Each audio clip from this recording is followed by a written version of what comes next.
They said I was jealous, that some women shine, and others serve in silence. I used to believe that, until tonight.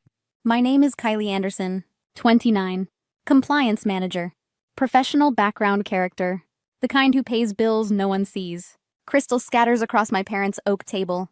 My black dress feels like borrowed armor. Dad raises his glass. To Sam's incredible win, he beams. Youngest attorney to conquer Denver courts. Mom's hand glitters as it covers Sam's. We always knew you were destined for greatness. I try to speak. My words dissolve between the silverware. Maybe I'm not built for greatness, just gravity. Then Mom turns, smile sharp as glass. Honestly, Kylie, you're not even half your sister. The room freezes. Even the chandelier flinches. If you've ever felt invisible at your own table, you'll understand. If I'm half a woman, why pay your whole mortgage? The night they said I wasn't half enough, I stopped pretending I was fine. It started 4 years ago. 11:37 p.m. The phone rang like a verdict. Mom's voice cracked through the line. Kylie, we're losing the house. I sat up in bed, heart hammering. How much? Just $2,500. Just this once. I clicked transfer. My down payment disappeared in a blink. You're such a good girl, she said. Dad called it a tough month. He always had tough months. 3 weeks later, another call. The bank made a mistake. Then another. And another. Soon, I set up an automatic transfer. It was easier than listening to guilt. Months blurred. Condos sold out. My MBA seat expired. My savings bled slow and steady. Then Instagram told a different story. Mom at Morello's, captioned anniversary dinner. Blessed. New golf clubs in the background. Dad grinning. The kind of smile that costs money. At work, Jessica noticed my ramen lunches. You okay? Just saving, I lied. For what? She pressed. I couldn't answer. Over coffee, it spilled out. 4 years, $84,000. She drew numbers on a napkin. Interest, retirement, lost opportunities. Then she said the thing that cracked my world open. You can't set yourself on fire to keep them warm. Silence stretched. I felt something shift inside. Quiet, seismic, undeniable. For the first time, I wondered what I might become if I stopped burning. Her words hit harder than any bill. For years, I called it love. But love doesn't come with invoices. That night, I opened my banking app. Watched the next transfer countdown tick towards 0. 1 more month. 1 more burn. The meter kept running on my future. 5:48 a.m. Sunlight slices through the blinds. My thumb hovers over cancel transfer. 4 years, $84,000. A slow bleed disguised as duty. Are you sure you want to cancel this payment? I press confirm. The silence afterward feels holy. For the first time in years, my next paycheck belongs to me. The phone rings before my coffee cools. Dad, then Mom, then Sam. Each voicemail blends into the same chorus. You've abandoned your family. After all we've done. Call us back immediately. I don't. I block their numbers one by one. By noon, my aunt emails. By evening, my uncle calls. The family machine is fast. Jessica calls it flying monkeys. I call it proof that I finally broke the spell. The next day, I sit across from Martha, a financial advisor. Her office smells like leather and lemon polish. She scrolls through my statements, her expression tightening. 84,000 over 4 years, she repeats. They never acknowledged this? No. Then what you've experienced, she says, is financial exploitation. The word lands heavy. Clinical, precise, undeniable. Not help. Not love. Exploitation. Something inside me tilts, like a picture frame knocked off balance. For years, I'd blamed myself for not giving enough. Now I realize I gave everything. And they mistook sacrifice for supply. No apology needed. Just correction. Martha builds me a new budget. Let's prioritize your future, she says. Savings. Retirement. Travel. Words that once felt foreign now sound like oxygen. That afternoon, I open an investment account. Deposit $1,400. The amount I used to send them each month. It feels like planting a flag. This money is mine. This life is mine. I re-enroll in the graduate program. I deferred 7 times. The confirmation email glows on my screen. Welcome back, Ms. Anderson. I stare at it until tears blur the letters. 3 weeks pass. The calls from relatives taper off. The silence grows comfortable, like a house after the guests leave. At work, I stay late, designing a new compliance system. When my boss reads the report, he smiles. Brilliant work, Kylie. You're ready for more. The promotion email arrives the next morning. Project lead. For once, recognition doesn't feel dangerous. Now mornings taste different. Coffee with cream, not guilt. I start running before sunrise. Cooking classes on Tuesdays. Hiking on weekends. Small rituals that rebuild a self I'd neglected. One night, I look at my bank app. The numbers rise instead of fall. For the first time, the sight doesn't trigger guilt. I whisper to the quiet apartment. A promise to the girl who kept paying. It's over. I'm free. When I stopped paying, I started living. 3 weeks later, my inbox lights up. Subject line, director position, Seattle. 45% raise. Equity. Relocation. Freedom disguised as opportunity. I almost laugh. 4 years of drowning. Now the tide pulls out. I schedule the interview for Thursday. That night, I toast myself with cheap wine. The taste of possible futures on my tongue. Morning brings sunlight and a text from Grace, my old neighbor in Denver. Thought you should see this. An image loads. Slow, deliberate, like my phone is protecting me. A white banner across my parents' Tudor facade. Red letters screaming, "Congratulations, Sam, for saving the family home." My coffee cup shatters. Hot liquid bites my skin. I barely feel it. 4 years. $84,000. Erased with vinyl and arrogance. The phone rings. Sam. Her voice tight, uncertain. They told everyone at church I paid the mortgage. I laugh. A sound that doesn't belong to joy. Of course they did. Her breath catches. Kylie, I swear I didn't know. I know, I say. But now you do. All day, the banner lives behind my eyes. Bold against a white facade of lies. That night, I open my laptop. Pull up 4 years of receipts. Bank statements. Transfer logs. Screenshots of every just this once. The files glow like evidence in a courtroom. I print everything. Pages slide out and pool like snowfall. Truth finally takes physical form. I slip each one into a folder. The weight feels righteous, almost gravitational. I make duplicates, then triplicates. One set for me, one for Sam. One for every relative who ever judged blind. The phone buzzes again. It's Mom. Voicemail only. Her voice syrup sweet, careful for replay. We're hosting a family appreciation dinner next week. To honor your sister's sacrifice. We hope you can come. Sacrifice. The word curdles in my stomach. I read the digital invitation. Cream background, gold script. Join us in celebrating Samantha's selfless dedication to family values. I close the laptop, then open it again. Anger steadies into focus, cool and exact. Not fire, architecture. Jessica answers on the second ring. They're crediting Sam for paying their mortgage.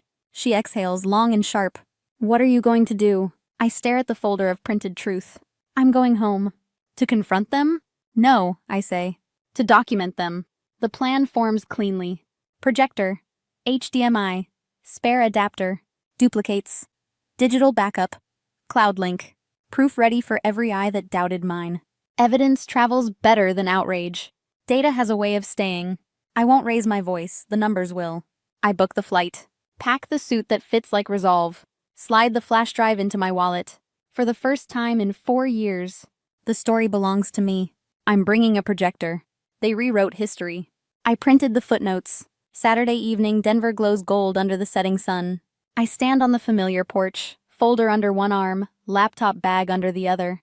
Inside, laughter hums beneath classical music, my father's favorite soundtrack for deception. Sam opens the door first.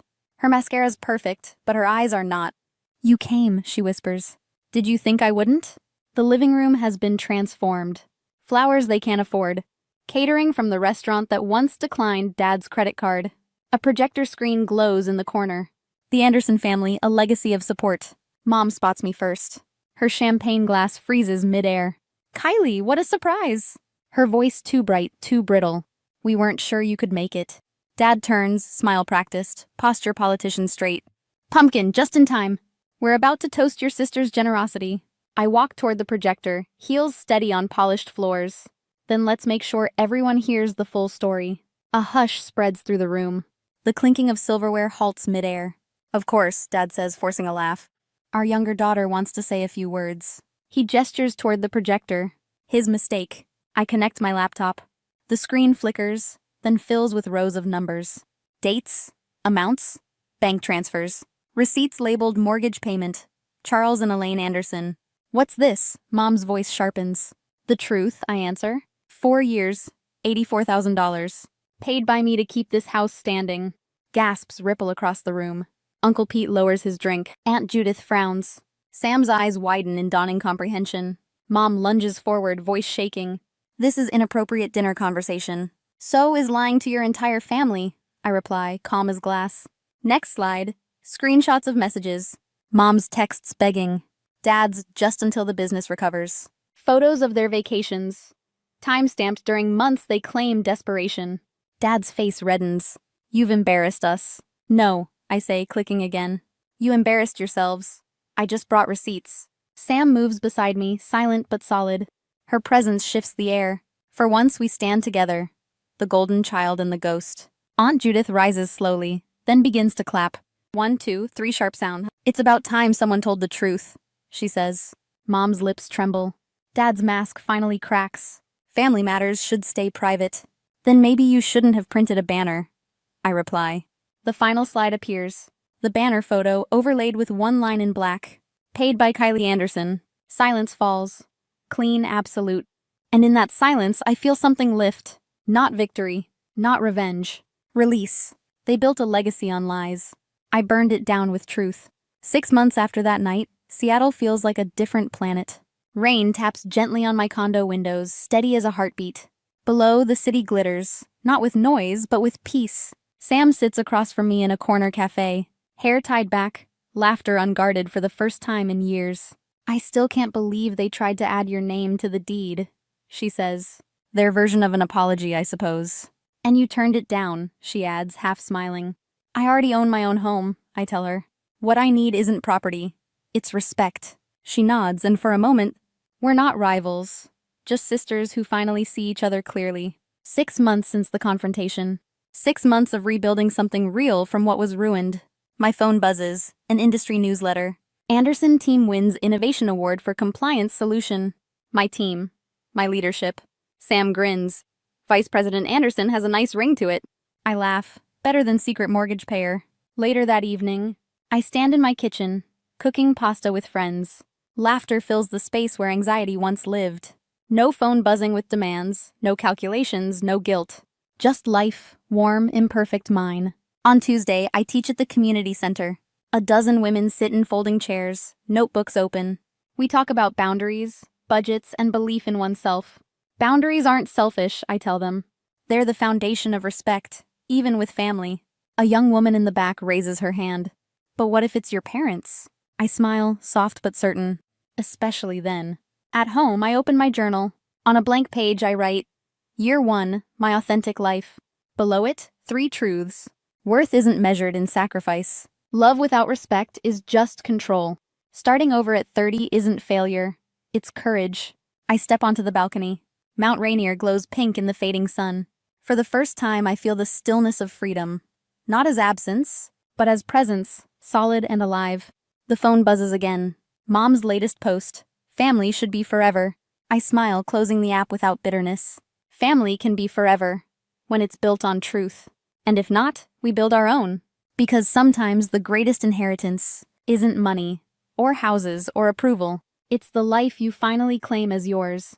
If you've ever been told you owe your worth to someone else, remember this. Peace isn't given. It's earned. Before saying goodbye, if this story touched your heart, please give it a like. And share it with someone who needs to hear this today. Don't forget to subscribe for more true family betrayal stories. That reminds us we are stronger than we think. When I was 8, Julian pushed me down the stairs and broke my wrist. He cried when our parents showed up, said it was an accident. I was grounded for starting it. That's how things always were in our house. Julian made the mess, and I was the one who cleaned it up, or worse, punished for it. He was the boy with the bright smile, the clever lies, and the halo no one questioned. I was the one who made things tense. He got away with everything. Skipping school, stealing money from Dad's wallet, disrespecting Mom. They called it just being a boy. I got lectures for being too emotional, too sensitive, too much. If I ever cried, I was accused of making scenes. If I stood up for myself, I was told I was the reason the house never felt peaceful. By 13, I'd learned to keep my mouth shut. My room became my shelter door-locked headphones on homework, my only distraction. Julian barged in whenever he wanted, took what he liked, and laughed at the rest. My parents barely looked up. On birthdays, I got gift cards and awkward hugs. Julian got party's noise attention. Every year, I shrank a little more inside. When I turned 17, I packed everything I owned into 2 bags and left without a plan. I was done pretending it was a home. No one chased after me, no one called. It was like they'd been waiting for me to disappear. I scraped by on couches, and part-time jobs learned to live with little got used to silence. It wasn't freedom not yet, but it was something close to it. Years later, when the world fell apart and I had nowhere left to go, I made the mistake of calling them. When the hotel closed down, they didn't even call us into the office. Just a group email and a final paycheck that barely covered rent. I had 3 weeks to figure out where to go. My roommate packed and left within days, headed back to her parents' place. I didn't have that option. I sold what I could, donated the rest, and used the last of my savings to buy a battered camper shell for my truck. It leaked when it rained and smelled like wet cardboard, but it was mine. I called my mom, asked if I could park in their driveway for a few weeks. She hesitated, said they had too much going on.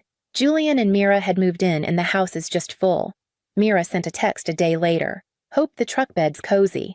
I found a grocery store parking lot that didn't tow and learned how to stretch meals out of a cooler and cheap instant food. I ran a cord from church outlets when no one was looking and used the 24-hour gym for showers. It was the lowest I'd ever been. But in the quiet, I learned how to live without asking. I learned what I needed, what I could endure. I learned to sleep through sirens and wake without fear. I didn't know it yet, but that camper, the one they mocked, was the first thing I'd ever truly owned. The job came through a friend of a friend who worked at a shipping warehouse in the next city over.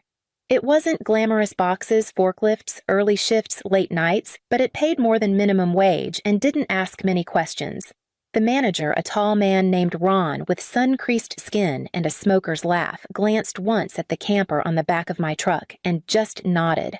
I parked near the rear fence where no one bothered to look twice.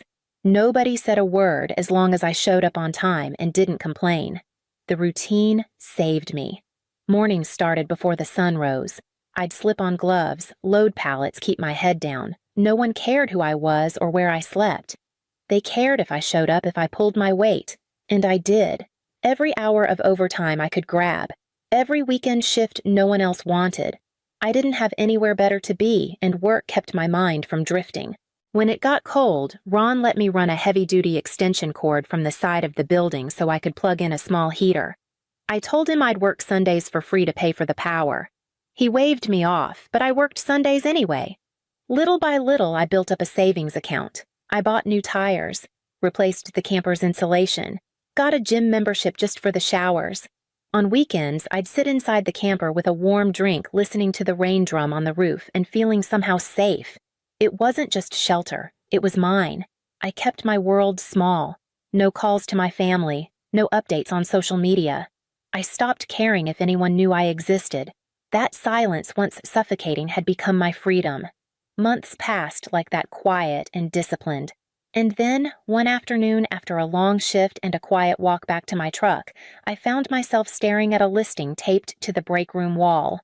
A house, small, close, affordable. I almost didn't take the number, but my hand moved before I could stop it. The house wasn't anything fancy, a 3-bedroom manufactured home with faded siding and a sagging front step, but it had plumbing, a real roof, and walls that were mine. I put nearly every dollar I'd saved into the down payment and cried in the parking lot of the loan office after signing the papers.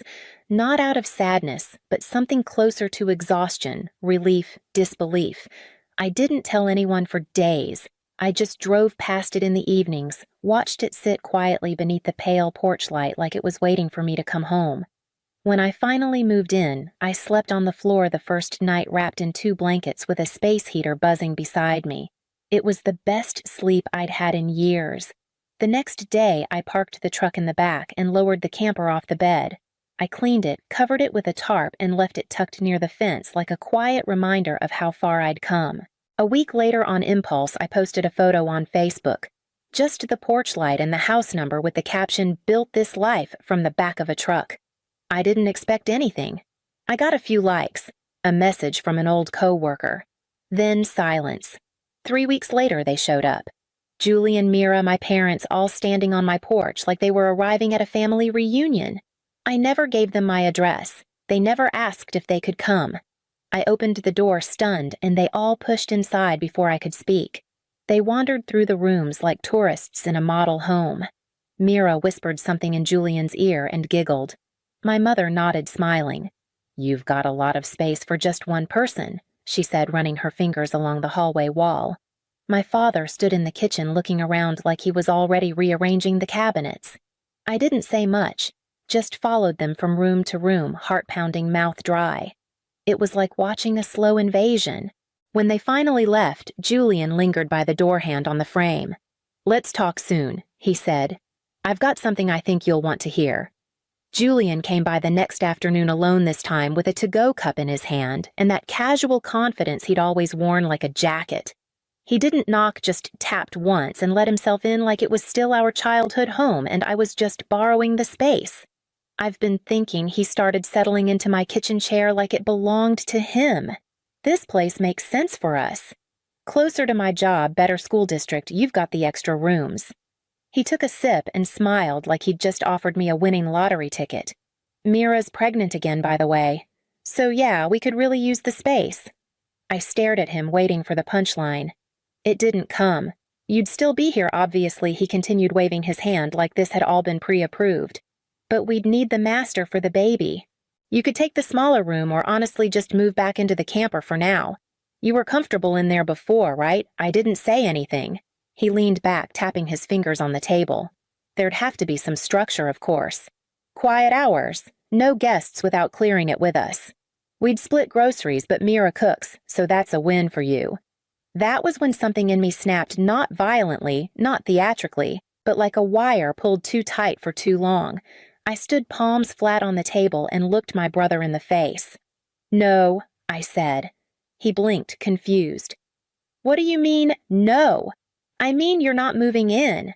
You're not rearranging my house. You're not making rules, and I'm not sleeping in a camper so you and Mira can play house in something you didn't earn." His smile faltered. "Celeste, be reasonable. I've been reasonable my whole life. I was reasonable when Mom let you lie about breaking my wrist. I was reasonable when you borrowed my college fund for a business idea. I was even reasonable when you all left me living behind a warehouse and didn't care enough to ask where I was." He opened his mouth to say something else, but I didn't let him. "This is my house. Mine. You don't get to come in and take it." Julian left without finishing his coffee, and for the first time in years, the silence that followed felt like something I had chosen. It was a Thursday afternoon when I pulled into the driveway and noticed something was wrong. My welcome mat was crooked, the porch light was on, and the blinds in the living room, normally drawn tight, were open. I tried my key in the front door. It didn't fit. I tried again, slower, my hand shaking. Still nothing. I walked around to the side of the house and saw Julian's truck parked by the curb tailgate down. Inside the house, through the window, I saw Mira stacking boxes in my hallway like she'd lived there her whole life. Julian appeared behind her holding one of my blankets. They weren't moving in. They had moved in. I knocked hard, once, twice. Mira turned her head and smirked. Julian came to the door, didn't even bother to look sheepish. "What are you doing here?" he said, like I was the one trespassing. "This is my house," I said, my voice cold.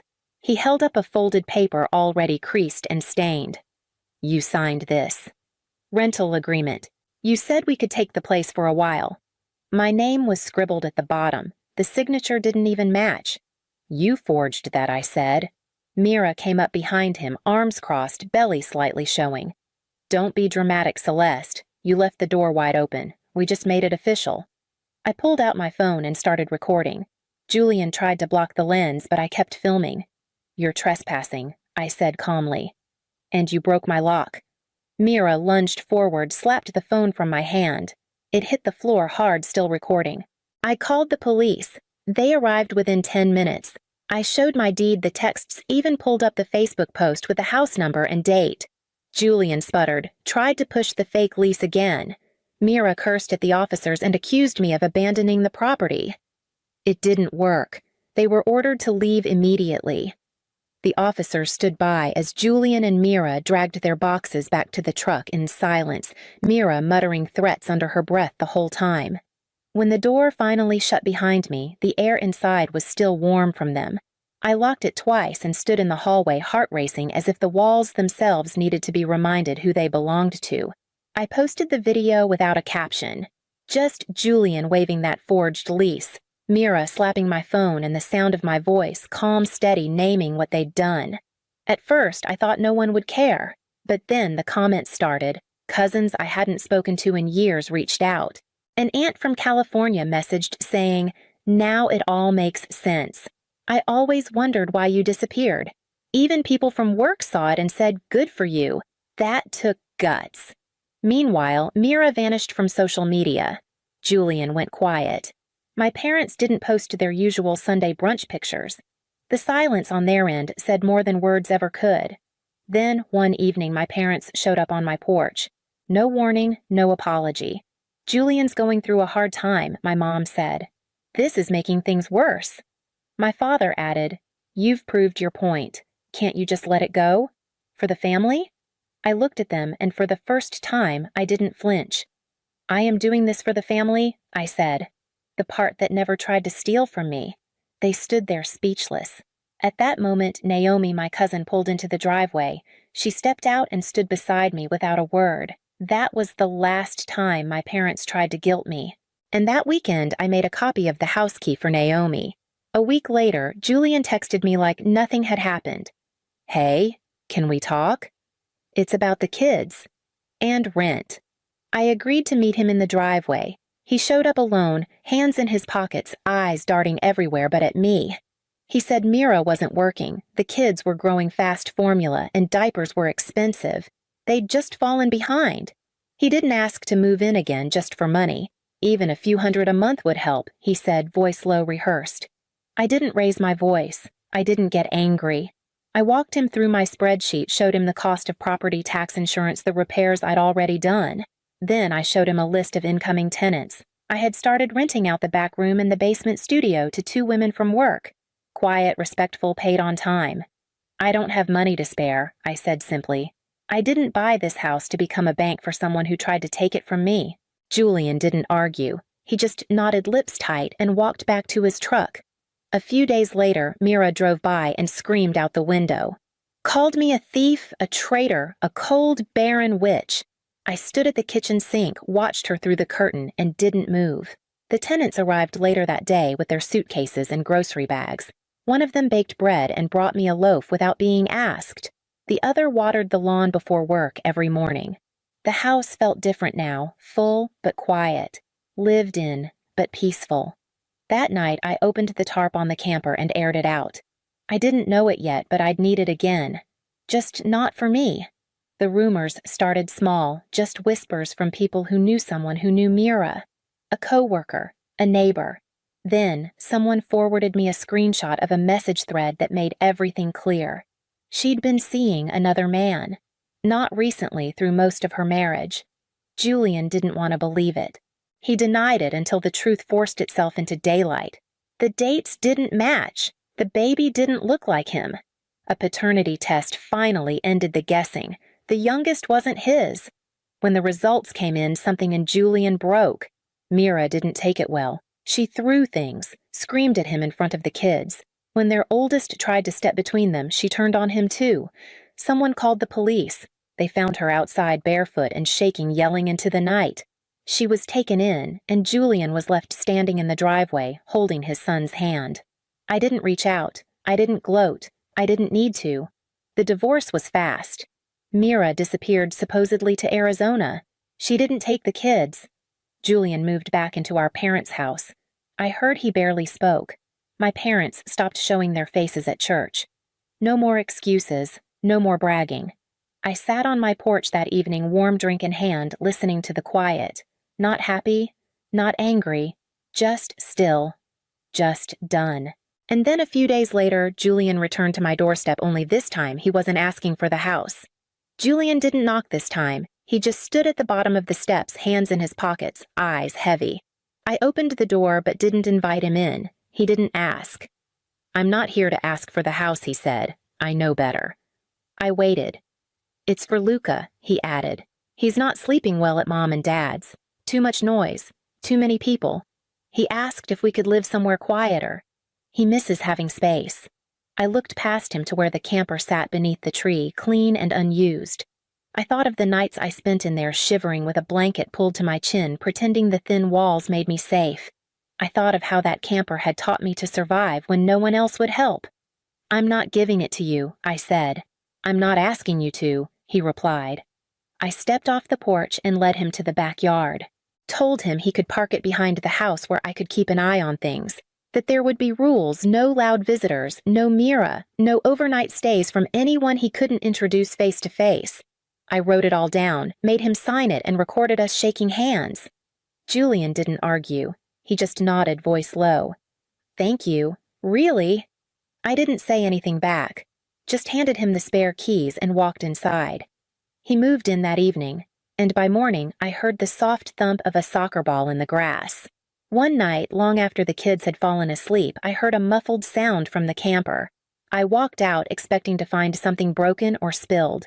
Instead, I found Julian sitting on the camper floor shoulders, shaking hands covering his face. "I ruined everything," he whispered. "I let her ruin us, and I let them ruin you."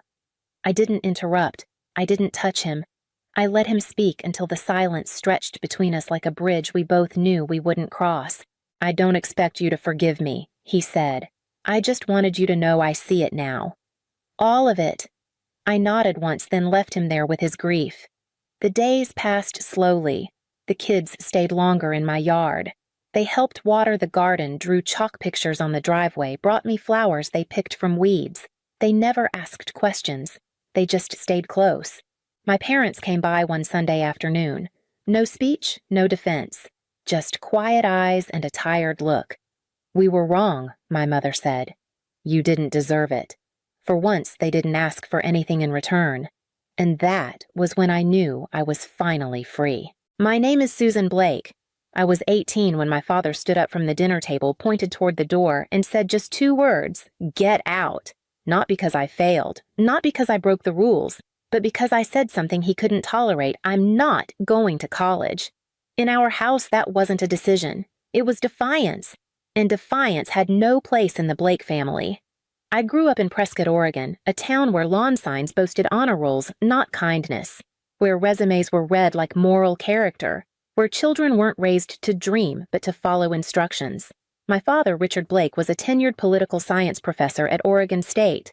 He wore pressed shirts even on Saturdays, corrected grammar mid-conversation, and once told me that empathy is admirable but not a substitute for logic.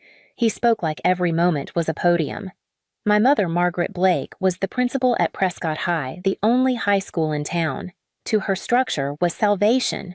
She believed every mistake could be traced to a moment when someone ignored protocol. They weren't cruel, just precise, and that precision had no room for deviation. My older sister, Catherine Kate Blake, was their masterpiece. By 4, she could recite the Declaration of Independence.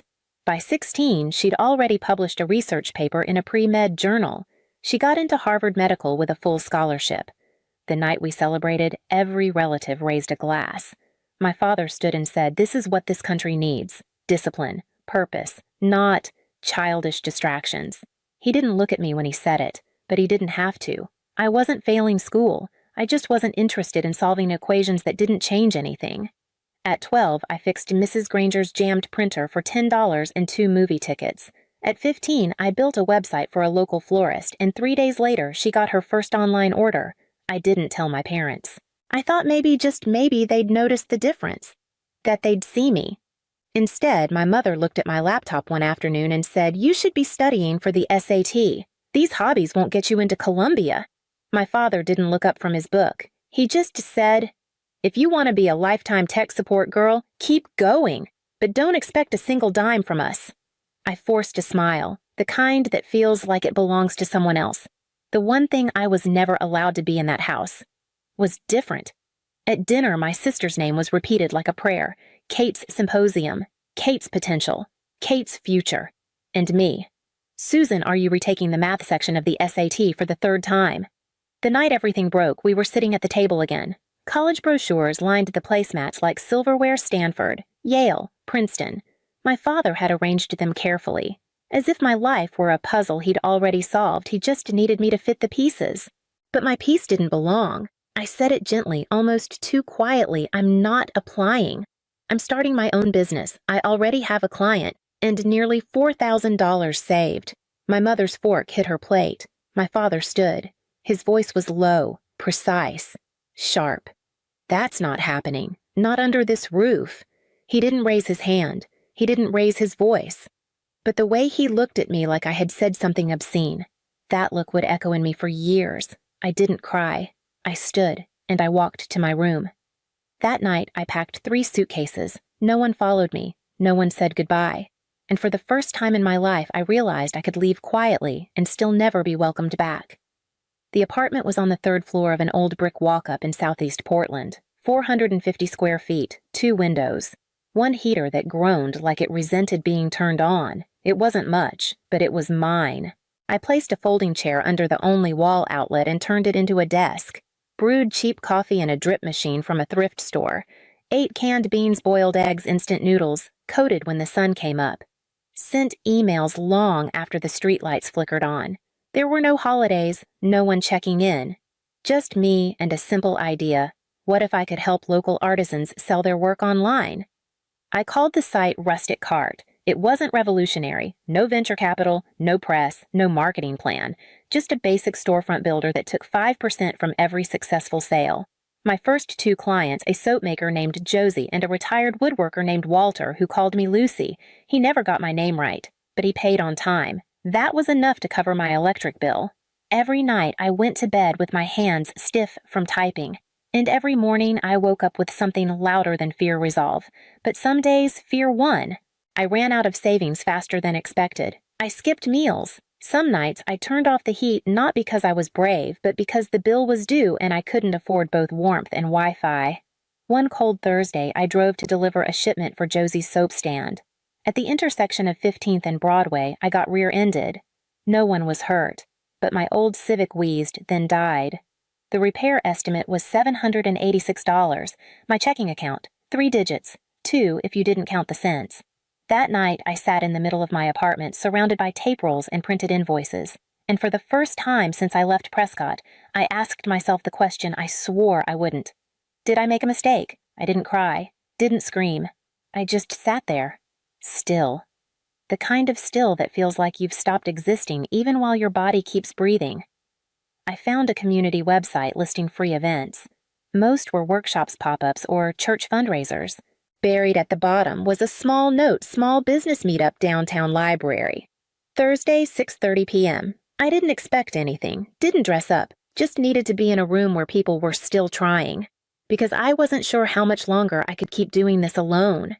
The meeting room at the downtown library smelled faintly of paper and burned coffee. About a dozen people had shown up, most in button-downs and denim, holding notebooks with more questions than answers. I took a seat in the back, unsure if I even belonged. At the front stood a woman in her 50s, silver hair, pulled neatly into a knot. No makeup, no slideshow, just presence. Her name was Eleanor Rhodes, founder of a regional software firm called Ledgerflow. She didn't waste time with jargon. She spoke about mistakes, about starting from her garage, about what happens when no one picks up your calls for the 50th time. I didn't take notes. I just listened, closely. After the Quanda people trickled out, I stayed in my chair debating whether to leave with my silence intact. Then I walked down the aisle and almost dropped the business card I'd printed at home on recycled paper. "Hi, I'm Susan," I said. "I run a small platform called Rustic Cart. It's nothing fancy, just a place for artisans to sell online. No funding, no degree, just small revenue, real clients." Eleanor looked at me for a few seconds that felt like minutes. Then she asked, "Do you have customer data?" I blinked. "Yes, I've tracked every order since I launched." I opened my laptop, hands shaking slightly, showed her the modest dashboard, orders by zip code, repeat customers' average basket size. It wasn't flashy, but it was real. She nodded slowly. "You don't need more individual sellers. You need B2B clients." I hesitated. "You mean selling the platform itself?" "Exactly. Right now, you're selling 1 bar of soap at a time. What if you sold the system that sells all the soap?" We talked for nearly 2 hours. On the walk home, my legs still ached from the crash. But something in me had shifted. Someone had finally looked past what I didn't have and pointed to what I could become. I renamed the company the morning after I met Eleanor. Rustic Cart sounded quaint, too small, too safe. It didn't match the road I saw ahead. The new name was sharper, more certain. Craft Logic Solutions. I rewrote the entire platform from scratch, learned a new framework at night, rebuilt the back end during the day, sent cold emails to every independent retailer I could find on the West Coast. 90% never replied. A few did just to say no. Some asked what college I'd gone to. When I said I hadn't, they stopped replying altogether. But then came one email from a regional furniture chain called Maple and Sage. 36 locations, 6 states. They were still using inventory software from the early 2000s. The message was simple. Can your system track inventory per location? Send us a demo. I didn't sleep that week. My intern, Jared, a design student I'd met at a meetup, helped me build a working prototype in 5 days. It wasn't perfect, but it ran. It worked. It made sense. Rebecca Tran, head of operations, called me personally. Can you deploy this in 60 days? I glanced at Jared. He gave me a thumbs up. Yes, I said. But I'll need to meet your tech team to integrate accounting and shipping. Where's your office? I paused. We're remote for now, but I can fly to Denver whenever you need. I borrowed a blazer from Eleanor, wore my only decent pair of shoes, walked into their office with a borrowed laptop and a borrowed sense of belonging. The contract closed at $420,000, $150,000 paid up front. In the taxi back to my motel, I didn't celebrate. I just sat still, backpack in my lap, staring out the window. The world hadn't changed, but mine had. From that point, Craft Logic accelerated. We signed 3 more retail chains that quarter. Hired a project manager, rented a small office in Beaverton with beige walls and a humming AC unit. I worked 12-hour days and answered every email myself. And yet, when people asked what I did, I still said I build software tools for small shops. I drove the same Subaru, ate at the same 2 diners. I didn't post anything online. I never told my parents, because I knew what they'd say. Or worse, what they wouldn't. The company kept growing, but I stayed small. I told myself it was humility, but part of me knew it was protection. It started with an article in a local newspaper. The university had eliminated several liberal arts departments due to budget cuts. My father, Richard Blake, after 28 years of teaching political science, was no longer employed. He didn't post about it, but I saw the announcement in small type wedged between an op-ed and a used car ad. A week later, I received an email to an old inbox I hadn't shut down. It was from my mother, Margaret Blake, but not sent to me. It was meant for their mortgage lender. The subject line was automatic payment overdue, 16 days. Attached was a bank statement. Their checking balance was low enough to cause a pause. One line stuck out a specialty pharmacy invoice thyroid medication nearly $1,800, the kind not covered by basic insurance. I read it twice, once for the facts, a second time for what it meant. My sister Kate had just given birth to twins Evan and Clara. In a phone call with my mother, she apparently said flatly, "I'm drowning at the hospital. I can't help. No one reached out to me." Maybe they thought I was still scraping by somewhere in a shared apartment, fixing printers and selling artisan baskets. They didn't know I had an operations team, that I flew private when needed, that my company had cleared 7 figures in revenue. They didn't know because I hadn't let them, but I knew if no one stepped in they would lose the house. So I did. I contacted my attorney, Robert Kane, and had him create a quiet trust called Spring Hill Holding. It looked like a community education grant. Nothing flashy, just a lifeline. Mortgage payments resumed, automatically. The bank sent a confirmation note saying an educational nonprofit had offered to back the loan due to Richard and Margaret's long-standing contributions to local schools. My parents didn't ask questions. I wasn't done. Through a shell company, Brightstone Consulting, registered in Boise, I issued a contract for Richard to write a civic education curriculum. Monthly stipend $2,000. He told his friends he was advising a state-level initiative. My mother called it a blessing from somewhere. When Kate's daycare plans for the twins fell through, I quietly arranged for 2 scholarships, $9,500 each, from the fictional Northwest Infant Potential Development Fund. She posted on Facebook in all caps, "It's a miracle. God always provides." I read the post once, didn't comment, didn't like it. Over the next 3 years, I spent more than $120,000 maintaining the stability of a family that once told me with conviction, "Don't expect a dime." They still didn't, but that didn't stop me from paying.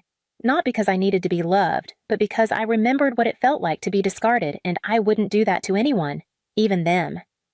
Thanksgiving fell on a gray, quiet Thursday. Light rain stitched the sky, and the trees outside my parents' house stood bare as if bracing for something colder than winter. I hadn't been back in over 2 years. I parked the rental car 3 houses down, walked in with a bottle of wine and a folder 40 pages thick, neatly printed, clipped at the top. Inside was every answer they never asked for. My mother, Margaret, was arranging stuffing on ceramic dishes, still moving like she was grading a classroom. My father, Richard, sat in his recliner with the business section folded across his lap. He nodded when I entered. Not a greeting, just acknowledgement. My sister Kate came down the stairs dressed like a magazine spread. Her husband, Dr. Stephen Carter, was tending to the twins Evan and Clara, whispering something about, "Let's keep them off Aunt Susan's weird laptop again." Dinner began precisely at 6. My mother toasted to health and family unity. My father stood for a brief speech about Kate's contributions to medicine, her research, her family. There was no mention of me. When the turkey was carved, I reached into my bag and placed the folder in front of them. No ceremony, just a quiet gesture. "I'd like to share something," I said. Margaret frowned. Kate's lips tightened. My father didn't move. I opened to the first page.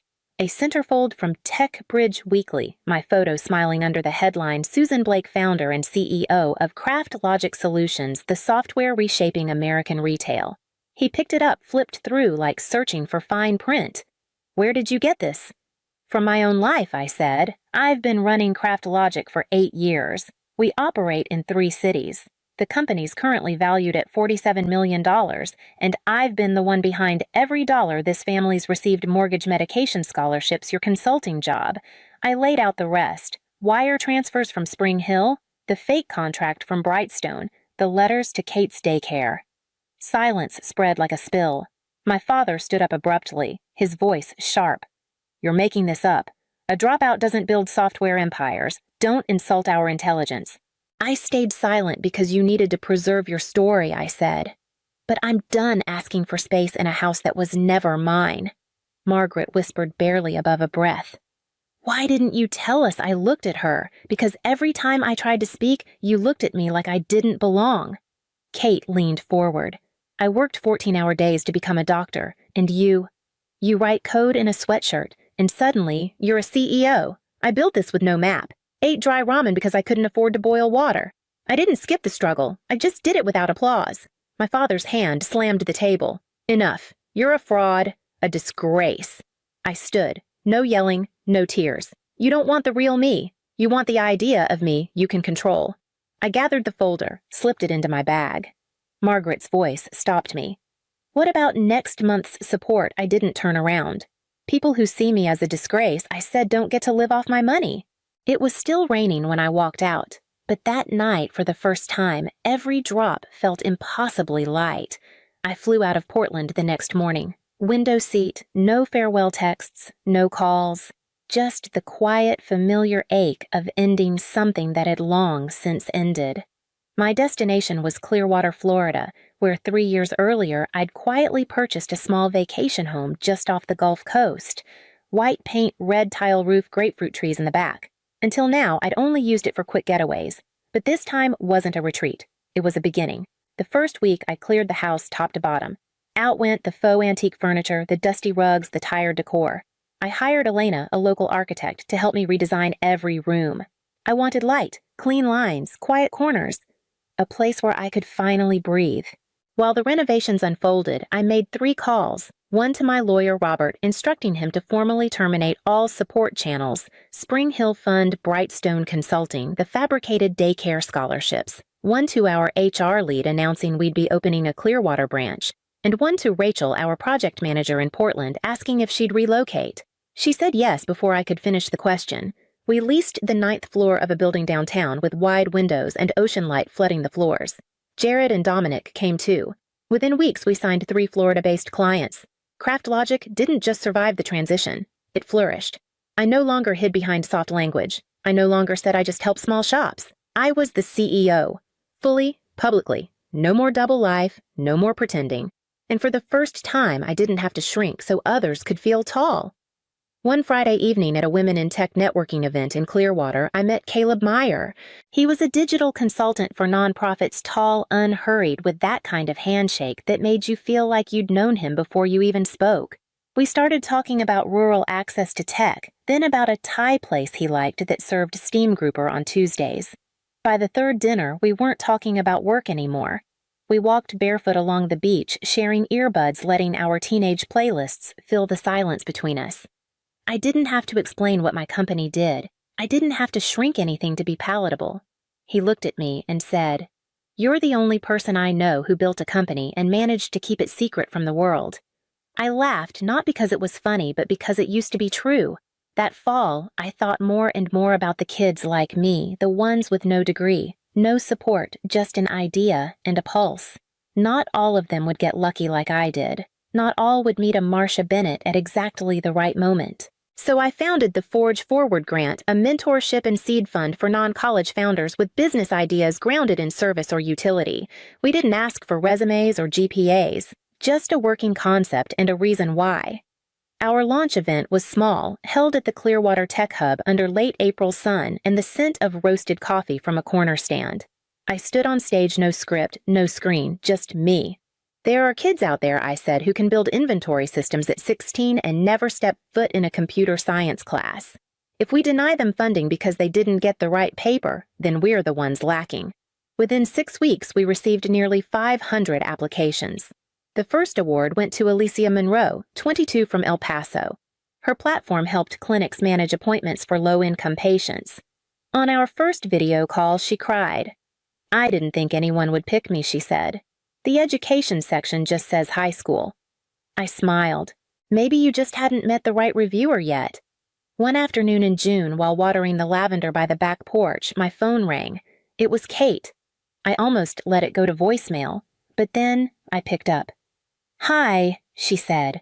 Her voice was lower. No edge. "I'm not calling to ask for anything. I just wanted to say thank you. And I'm sorry. Not performative, not forced, just soft and uncertain." "I didn't see you," she said. I stepped inside, poured a glass of water, sat at the kitchen counter. My voice came out quieter than I expected. "Thanks for calling." We didn't talk long, but after that, I began replying to her messages. About the kids, their health, school photos. It wasn't a door thrown wide, just a window cracked open enough to let something in that didn't exist before. One Sunday morning, a handwritten envelope arrived in my mailbox.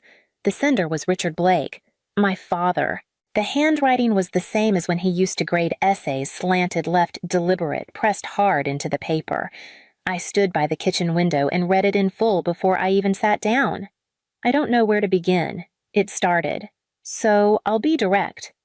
I was wrong. He didn't try to decorate it. No layered justifications, no awkward metaphors. Just sentence after sentence that felt like small stones finally put down. I was wrong to think there was only one path to success. Wrong to let pride blind me.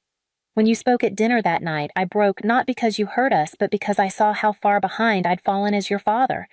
I don't expect forgiveness, but I want you to know I'm proud. I read it 10 times. My eyes didn't sting, but my throat tightened with something I hadn't expected, maybe not forgiveness, but a kind of quiet acknowledgement that some walls had finally cracked. I didn't call him. Not yet.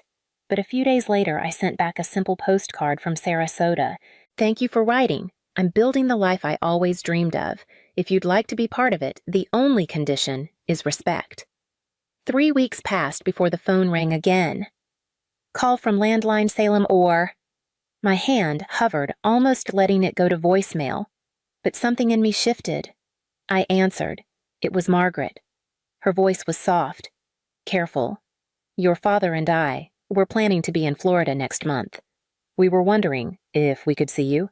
There was no request for help, no mention of money, just a question. A question light as air but heavy as history.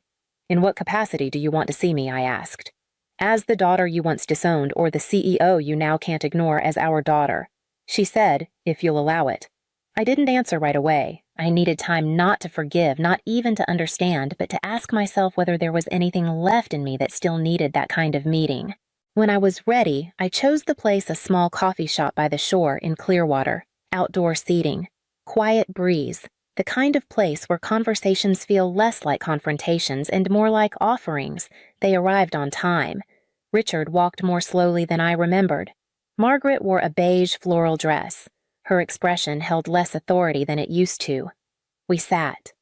The silence lingered, but it didn't threaten me like before. My father was the first to speak.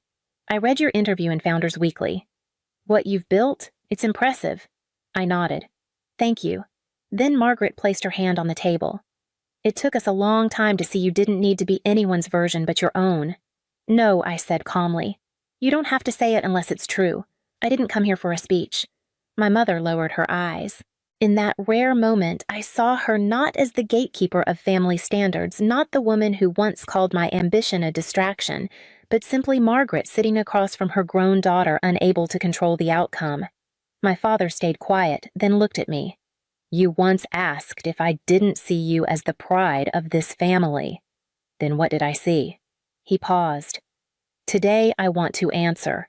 I saw proof that I was wrong. I didn't expect that, but I didn't let it define me either. Dad, Mom, I said steady as breath. I don't live for approval anymore. I didn't build Craftologic to prove anything. I built it because I needed to live truthfully, and I have every single day since I left that house. My mother didn't argue. She just nodded, not with bitterness or apology, just with recognition. We stayed a while longer, talked about the new seaside park, the weather, Kate's children, though I still wasn't ready to see them yet. When we stood to leave, she reached out and hugged me. Not tightly, not with drama, but long enough to make me feel for the first time in decades that she saw me as someone whole, not someone needing fixing. They flew back to Oregon that evening. I didn't wave, I didn't look back. I walked along the bay wind light against my skin. Then I texted Caleb I did it. He called immediately. Do what I smiled, toes in the sand. I sat with them, with no anger, no need, and still fully myself. He was quiet, then said, Then you've already won. Every Sunday now I host dinners in my backyard. One long wooden table, string lights overhead, Caleb, Jared, Rachel, founders from the Forge Forward Fund. No talk of valuations or term sheets, just stories about building, trying, failing, trying again. There is wine, there is laughter, there is truth. I no longer carry the weight of being the disappointment, because I never was. I just didn't fit their definition, and I've stopped asking to. I forgave not because they changed, but because I needed to be free. And I stayed free by never returning to the old version of me they preferred. I still live in Clearwater. The lavender is thriving. The ocean air is gentle most days. Craftologic has grown beyond anything I imagined. And for the first time, I'm not moving forward to be seen. I'm moving forward because I'm already whole.